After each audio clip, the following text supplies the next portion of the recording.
नमस्कार, आप देख रहे हैं डेली मीडिया 24 न्यूज़। मैं हरपाल जी। इस समय हम स्टूडियो में बैठे हैं और हमारे साथ आज है जेजेपी के वरिष्ठ नेता और पंचकुला से इलेक्शन जिन्होंने लड़ा वो आज हमारे साथ यहाँ पर उपस्थित हैं और उनसे जानने की कोशिश करेंगे कुछ जो सवालात है, क्योंकि उनकी पार्टी जो है गठबंधन में भी है, बीजेपी के साथ उनकी पार्टी का गठबंधन है और जिसके डिप्टी सीएम जी जो है दुष्यंत चौटाला जी उन पार्टी से आते हैं, तो ये उनके साथ जो है लगातार टच में रहते हैं, उनकी पार्टी के कार्यकर्ता हैं और लगातार जो कार्य करते रहते हैं।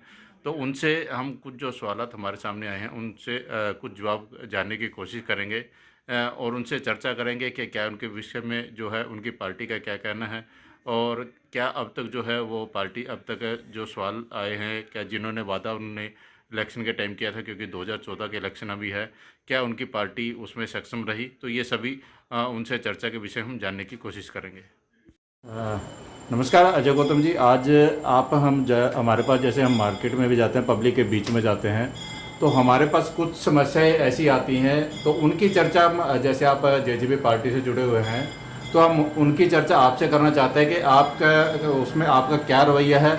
क्या जो मौजूदा सरकार है, जो बीजेपी सरकार है, पिछले 9 साल से ये दावा कर रही है और यहाँ पर जो मौजूदा जो हमारे विधायक जी हैं वो भी पंचकुला को जो है पेरिस बनाने की बात करते हैं और यहाँ पर 7 सरोकार जो चले हुए हैं, तो सही मायने में आपसे जानना चाहते हैं कि वो मुद्दे सही हैं या कुछ है। एक पहला मुद्दा जो हमारे सामने आया था कि पीपी पहचान पत्र, परिवार पहचान पत्र जो मसला आज भी है वो चला हुआ है, उसके बारे में सर आपके क्या राय है कि पहचान पत्र जो है वो ठीक है, और यदि ठीक है तो पब्लिक आज भी क्यों उससे ये हो रहा है कि आज भी उससे परेशान है, और बीजेपी के विधायक जो यहाँ के पार्षद है वो खुद उनको जो है यहाँ पर प्रदर्शन करना पड़ रहा है, उसके बारे में बताएंगे सर थोड़ा सा। देखिए, सबसे पहले तो आपके सभी दर्शकों को नमस्कार। और जहाँ तक परिवार पहचान पत्र का सवाल है तो मैं आपको बता देना चाहता हूँ, एक बहुत बड़ी समस्या हरियाणा के अंदर ये कैसे जनरेट हुई ये समझ में नहीं आ रहा, लेकिन हमारी सरकार को इस चीज़ को ज़रूर देखना चाहिए कि एक बहुत बड़ी समस्या है और इससे जो जितनी जनता परेशान है वो शायद सरकार अभी उसको हल्के में ले रही है। नहीं सर, जनता इसलिए परेशान है सर जिसकी इनकम कोई 40-50 हज़ार है। आ रहा हूँ, आप उसी बात पे आ रहा हूँ। कल का एक प्रदर्शन था हमारे पार्षद पंचकुला को, उन्होंने कुछ लोगों को लेकर डीसी ऑफिस आए। सवाल ये है कि उनको डीसी ऑफिस आना क्यों पड़ा। वो खुद पार्षद बीजेपी से हैं, हमारे विधायक साहब बीजेपी से हैं, मेयर साहब बीजेपी से हैं, हमारे खट्टर साहब बीजेपी से हैं और प्रधानमंत्री जी बीजेपी से। 4-4 संवैधानिक पद एक ही पार्टी के, उसके बावजूद भी ये समस्या आ रही है, तो कहीं ना कहीं इसमें सरकार कहीं गलती कर रही है। तो वही है सर, मतलब मौजूदा मैं बता रहा हूँ उसमें मेन गलती क्या हुई है। एक 5वीं में पढ़ने वाले बच्चे की इनकम 5 लाख रुपए दिखा दी गई है। ये किसकी गलती है? या तो जो बनाने वाले उन्होंने गलत किया है या कोई डायरेक्शन इस तरह की है। आज हालात ये हैं, मैं बता देना चाहता हूँ कि पिछले कई सालों से बंदे झोड़े में कागज लेके सीएससी सेंटर के चक्कर लगा रहे हैं और आज कल परसों में ऐसे कहते कहते उनको कई साल हो गए, कल आना परसों आना। लोग बेचारे इतने परेशान हैं कि मैं बता नहीं सकता। मेरे पास भी गाँव से और कॉलोनी से इतने फ़ोन आते हैं कि परिवार पहचान पत्र को ठीक करा दो जी, ठीक करा दो। आखिर इस पर सरकार को सोचना होगा, नहीं तो बहुत बड़ी हानि होने वाली है जी। मैं आपको इसमें एक चीज़ और बताना चाहूँगा। परिवार पहचान पत्र के बेस पर एक बहुत बड़ी आफत आई, लोगों के राशन कार्ड काट दिए गए, क्योंकि उसमें इनकम लाखों में है और वैसे बेचारा वो गरीब आदमी है। तो जितने भी बीपीएल वाले जितने भी लोग थे उनके राशन कार्ड काट दिए गए। आज हालत ये है, बेचारे गरीब लोग राशन के लिए तरस रहे हैं और कहीं कहीं तो बेचारे भूखे मर रहे हैं। सर समस्या तो यही है, देखो अमीर को कोई प्रॉब्लम नहीं है, मीडियम भी पीसा जा रहा है, और जो निचला तबका था जिसको ये उम्मीद थी कि भाई चलो राशन लेके हम गुजारा हमारा चल जाता था, उनका राशन भी बंद हो चुका है। तो ये पीपी की समस्या तो शायद लगती नहीं कि हल होगी या नहीं होगी। दूसरा मुद्दा एक हमारे पास ये आता है कि बिजली का बिल है वो भी अब तक जैसे सरकार ने कर तो दिया लेकिन वो भी डावाडोल है। देखो, मैं आपको बताना चाहता हूँ, आपने बहुत ही बड़े बड़े मुद्दे पकड़े हुए हैं जी। आज हालात ये हैं कि मुझे तो बिजली मंत्री हमारे हैं रणजीत चौटाला जी, उन पर ही डाउट है। कम से कम आप ग्राउंड पे जाके देखिए और उसके बाद पॉलिसी बनाइए। आपने मीटर तो स्मार्ट मीटर लगवा दिए, जिसका बिल गरीब आदमी का एक पंखे और एक लाइट का 150, 200, 500 रुपये आता था, उसका 15 हज़ार रुपये बिल आ रहा है। आप एक सर्वे देखेंगे करके या आप ग्राउंड पे जाओगे तो पता लगेगा कि आधे लोगों के बिजली का नहीं, कनेक्शन काट दिए गए। कई जगह ऐसे भी आए हैं कि लोगों ने मीटर जो लगाने आते थे उनका भी विरोध किया है कि हम इसको नहीं लगने देंगे सर। देखो, वो एक सरकार की प्रक्रिया है, इंसान विरोध करेगा उससे नहीं रुकेगा, लेकिन सरकार को सोचना चाहिए कि जो गरीब आदमी है वो 10-15 हज़ार कहाँ से भरेगा। गांव में आप जाइए, आधे कनेक्शन कटे हुए हैं और आजकल तो एक सिस्टम है, गांव में काटने नहीं जाते कनेक्शन, बिजली बोर्ड के ऑफिस में, एसडीओ ऑफिस में से कंप्यूटर से बंदा कनेक्शन काट देता है और बंदे चक्कर मार रहे हैं। अरे सोचिए, जिसकी इनकम ही 5-6 हज़ार है वो 15 हज़ार बिजली का बिल कहाँ से भरेगा।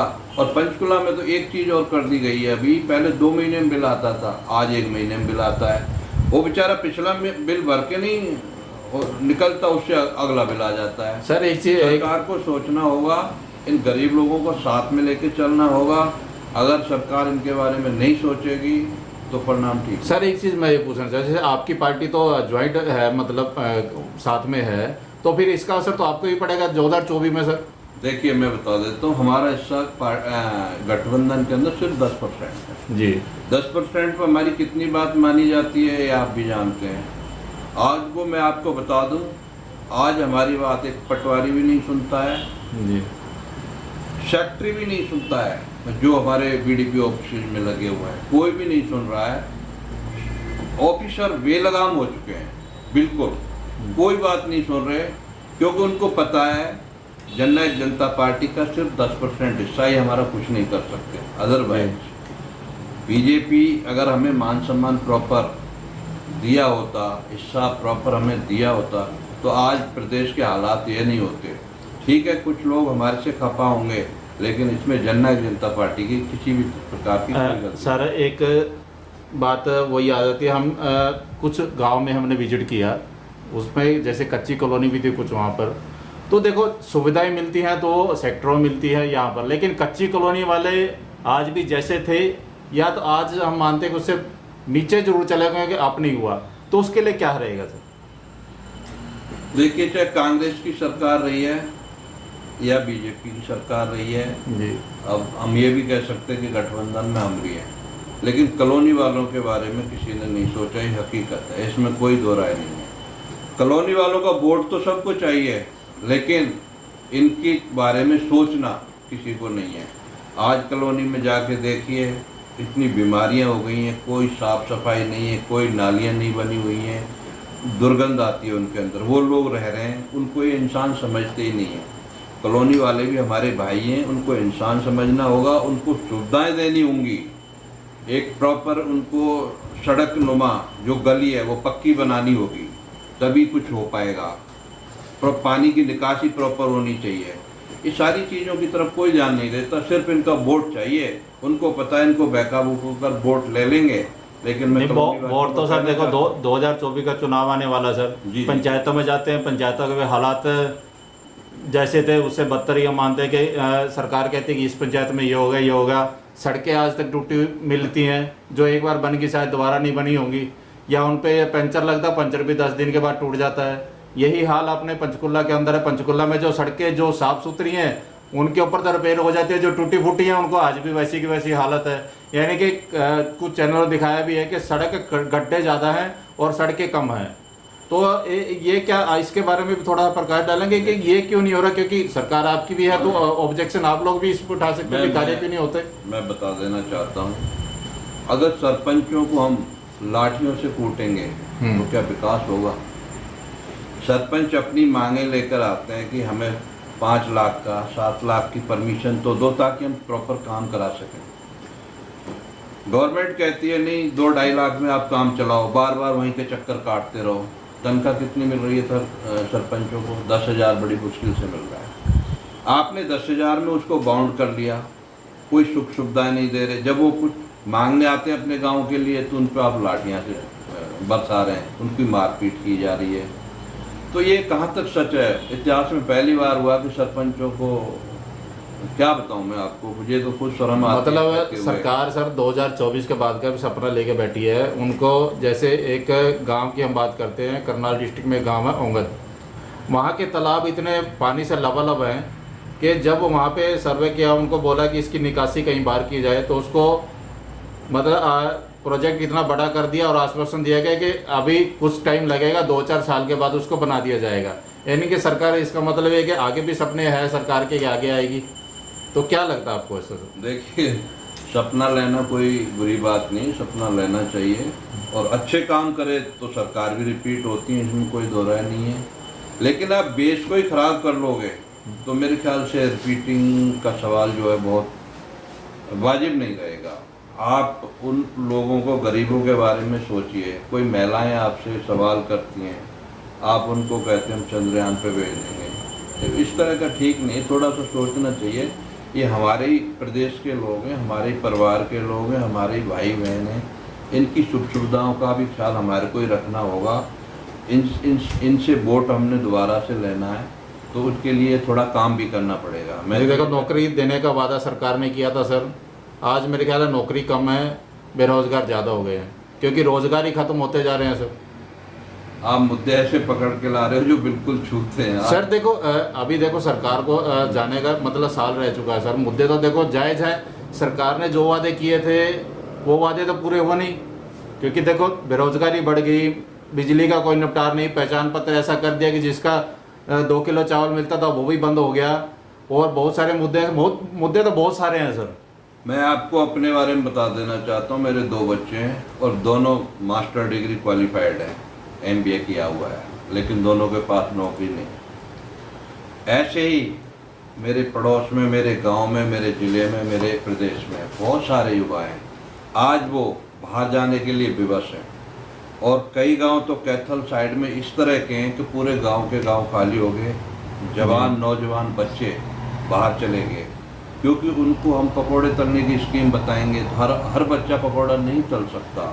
वो नौकरी की तलाश में, काम की तलाश में दूसरे देशों में जा रहा है। मुझे तो इस बात का डर है कि आने वाले 5-4 साल में शायद हरियाणा खाली हो जाएगा और यहाँ सिर्फ बुजुर्ग सर। सरकार तो जोर दे रही है पढ़ाई पर। मेरा एक फ्रेंड है, प्राइवेट कंपनी में जॉब करता है, तो उसके पास एक B.Ed और 2-3 डिप्लोमा कर रखा लड़की ने, उसके बाद उसका प्राइवेट जॉब के लिए इंटरव्यू कर, मुझे कहीं प्राइवेट जॉब के लिए लगवा दो। तो यदि सरकार जॉब नहीं दे पा रही तो सब जो पढ़ाई में भी इतना इन्वेस्ट क्यों है? क्योंकि देखो हर साल लाखों युवा जो है बाहर निकलते हैं, लेकिन नौकरी है नहीं। देखिए, दुष्यंत चौटाला जी माननीय उप मुख्यमंत्री हरियाणा सरकार वो बहुत अच्छी कोशिश कर रहे हैं। हरियाणा में बहुत सारे प्लांट्स लगा रहे हैं जिससे हमारे युवाओं को नौकरी मिले, लेकिन वो इन प्रोसेस है, अभी उनमें टाइम लगेगा। बहुत सारे बड़ी कंपनियों से MOU साइन किए हैं उन्होंने, और हरियाणा के युवाओं को नौकरी मिलेगी। और वो इसके पक्षधर भी हैं कि 70%, 75% जो युवा है, मेरे हरियाणा का इसमें एडजस्ट होना चाहिए, इसके पक्षधर है। और उन्होंने एक बिल पास करा भी लिया है, लेकिन हाईकोर्ट में किसी छोटी मोटी वजह से अभी अटका हुआ है। दुष्यंत चौटाला जी का विजन बिल्कुल क्लियर है और वो चाहते हैं हरियाणा का युवा हरियाणा में ही नौकरी करे, ऐसी वो सोच रखते हैं। लेकिन मजबूरी ये है कि हमारी पूरी सरकार नहीं है। सर चलो, ये तो बाहर की मतलब पूरे हरियाणा की बात है। एक मैं लोकल अपने, जहाँ पंचकूला में रहते हैं सर, पंचकूला की बात मैं करना चाह रहा हूँ एक बार आपसे। 7 सरोकार का जो विधायक जी ने सपना देखा हुआ है सर, क्या लगता है 7 सरोकार वो सिर्फ कागजों में है या धरातल पर उतरा हुआ है? सच्चे मन से बताना सर। सॉरी, मैं सच्चे मन से बताना चाहूँगा, 7 सरोकार की जो बात की गई है उसके उलट आज जो गरीब आदमी रेडी फड़ी लगाकर अपना बच्चों को पेट पाल रहा है, 1 महीने में 4-4 बार उसकी रेडी उठा के नहीं MC वाले ले जाते हैं, हुड्डा वाले ले जाते हैं। जी, क्या आपने सोचा है, सरकार ने एक बार भी सोचा है उसका फाइन वो कहाँ से भरेगा और क्या बच्चों को खिलाएगा? सर कुछ से वीडियो तो हमारे, कुछ से कॉल हमारे पास ऐसी आई हैं कि हमें तो उठा रहे हैं जी सड़कों से, लेकिन दुकान के बाहर जो हम किराया दे के पहले बैठते थे, पैसे देते थे दुकानदार, तब कोई ऑब्जेक्शन नहीं था। आज हम पैसा नहीं देते, हमें बाहर से उठाया जाता है। दुकानों के बाहर जो है बरामदे तक सामान भरा पड़ रहता है, उनकी तरफ सरकार को ध्यान नहीं देती। हम यदि कोई एप्लीकेशन लेके जाते हैं, उनका विरोध करते हैं, उल्टा हमारे ऊपर वो किया जाता है। तो इसके बारे में क्या कहेंगे? देखिए, मैं आपको बता देना चाहता हूँ, मैं बड़ा स्पष्टवादी हूँ और साफ बोलता हूँ, पूरा बोलता हूँ। आज जिन लोगों की म्यूनसिपल कॉरपोरेशन ने, नगर निगम ने जिन लोगों की ड्यूटियाँ लगाई हैं साफ सफाई कराने की या जो ब्रांडों में सामान रखे हैं, वहाँ चाहे हुडा हो चाहे नगर निगम हो, वहाँ पर सेटलमेंट चलती है जी। जो बंदा पैसे देगा वो वहाँ अपना माल बेच सकता, सामान रख सकता है। जो नहीं देगा उसका माल उठा के नहीं एमसी ऑफिस ले आएंगे, हुडा वाले ले जाएंगे। ये पारदर्शिता से काम नहीं हो रहा, ये बिल्कुल क्लियर बात है। इसमें मैं कहता हूँ माननीय विधायक जी खुद संज्ञान लें, हमारे कमिश्नर साहब नगर निगम मतलब फिर तो संज्ञान लें और इस चीज को रोकें। आप जो मेहनत कर रहे हैं उसको आपके अधिकारी जो भी हैं वो उसको कहीं ना कहीं घोल मोल कर रहे हैं। मतलब फिर ये देखे सर, भ्रष्टाचार जो है पिछली सरकारों से भी ज़्यादा फिर इस समय तो, यदि ऐसा है तो ये सिर्फ दिखावा मात्र है सर। सारी बातें आप मेरे से ना कहलवाइए सर। भ्रष्टाचार की बात करें तो सारी हदें पार हो चुकी है। और मैं तो कहना चाहूँगा जनता को भी, ऐसे आदमी को मौका दें, नए आदमी को, पुराने को नहीं। बिल्कुल जो लोग रह चुके हैं या उससे पहले रह चुके हैं वो आपने बरत के देख लिए। किसी नए चेहरे को जो आपके सुख दुख में काम आए, आपकी समस्याओं को समझे, ऐसे आदमी को मौका देंगे तो आपका भविष्य, आपके गांव की समस्याएं सुधर सकती हैं। अदरवाइज जो हो रहा है ऐसे ही चलता रहेगा। फैसला जनता को कर। सर एक किसानों के ऊपर भी हम बात करना चाहते हैं। अभी कल जो है परसों किसानों ने यहाँ पर जो है ज्ञापन दिया था, तो पहले भी एमएसपी के ऊपर और काफ़ी मुद्दों पर बातचीत हुई थी कि जो है मौजूदा सरकार ये सारे वायदे जो किसानों से किए थे, लेकिन आज तक भी वो किसान जो उससे वंचित हैं। उसमें से कुछ मुद्दे हुए होंगे लेकिन काफ़ी मुद्दे आज भी जो पेंडिंग है। तो देखिए, किसानों को अगर मैं सही मायने में कहूँ ना तो 4 महीने बाद जो 2000 रुपये उनको आता है, हाँ जी, अब मैं शब्द यूज नहीं करना चाह रहा, उनको एक तरह से भिखारी टाइप बना दिया, मतलब लॉलीपॉप दिया जा रहा है। लॉलीपॉप वो आता है। ऐसी नौबत क्यों आई कि उनको 2000 रुपये देना पड़े 4 महीने के बाद में? उनको आप उनकी आय दुगनी करिए ना, एमएसपी बढ़ाइए। जी। आप 5 रुपये की चीज को खरीद कर 50 रुपये में बेच रहे हो, लेकिन किसान को क्या मिल रहा है? 5 रुपये। ये नहीं होना चाहिए। सच में किसान हितैषी आपको बनना पड़ेगा। किसान वो साथी है हमारा कि सरकार का हमेशा साथ देता है। किसान मेहनत करके कमाना खाना जानता है, ना कि दान का लिया हुआ। कोई किसान नहीं चाहता कि मैं 2000 रुपये 4000 रुपये लूँ, लेकिन सरकार उस पर ध्यान नहीं दे रही, उसको निकम्मा बना रही है। उसकी मेहनत का फल उसको नहीं मिल रहा है। मेहनत का फल उसको दो, उसकी फसल का पूरा पैसा दो, एमएसपी बढ़ाओ, तो किसान सरकार के फेवर में रहेगा। आप किसानों को अब पिछली बात करें, हम भी यही हैं। एक से एक सेकंड में कंप्लीट कर रहा हूँ। अगर पिछली बात करें तो 1000 किसान मर गया जी, 1 साल तक बॉर्डर पर बैठा रहा। मैं वही बात पूछना चाह रहा। फिर क्या हुआ? आपको बैकफुट पे आना पड़ा। आप ऐसा काम ही क्यों करते हो कि उनकी भरपाई कौन करेगा जो किसान मरा है? उनके घर के बारे में क्या सोचा? क्या आपने 1-1 करोड़ रुपए दिया जो किसान वहां पे मरा? उनके बच्चे आज कहाँ पर है? आपने एक बार भी पूछा? नहीं पूछा ना। तो आपको जानना पड़ेगा और किसान को साथ लेके चलना पड़ेगा। किसान की दुर्दशा जो कर दी है वो ठीक नहीं, उस पर आप ध्यान दो थोड़ा। जी, हम ये पूछना, जैसे अपने मुख्यमंत्री जी यहाँ पे करोड़ों की सौगात यहाँ पर वो सौंप गए हैं, यानी कि करोड़ों के सौगात उन्होंने कहा कि काम चलेगा, लेकिन लगता नहीं कि पंचकूला में करोड़ों रुपये अभी लगा है। अभी तक तो कहीं दिखाई नहीं दिया है। तो पर पैसे गए कहाँ सर? अब ये तो मुख्यमंत्री जी बता सकते हैं या जिनको दिया वो बता सकते हैं कहाँ गया है। लेकिन सरकारी ऑफिसर जी भ्रष्टाचार में सारे रिकॉर्ड तोड़ रहे हैं। बेलगाम है इस टाइम अफसर, कोई किसी की बात सुनने को तैयार नहीं। जिसके हाथ जो लग रहा है लूट खसूट पर लगे हुए हैं। ये बिल्कुल सच है। मुख्यमंत्री जी ने अच्छी कोशिश की है जी, लेकिन वो कितनी नीचे तक पहुंच पा रही है ये अभी सर मैं बस एक क्वेश्चन और पूछना चाहूँगा क्योंकि लंबा हो जाएगा सर। जैसे भ्रष्टाचार की बात करते हैं तो पिछले अभी 2-3 दिन पहले भी जो हमारे डिप्टी सीएम जी हैं उन पर भी ये आरोप लगा है कि वो भ्रष्टाचार को सभी हदें पार हो चुकी हैं। क्या वो सही लग रहा है, कैसे गलत है? देखिए, ये सवाल ये बनता है कि ये आरोप लगाने वाला कौन है। जी, जिस आदमी ने आरोप लगाए हैं वो आज किसान हितैषी बन रहा है।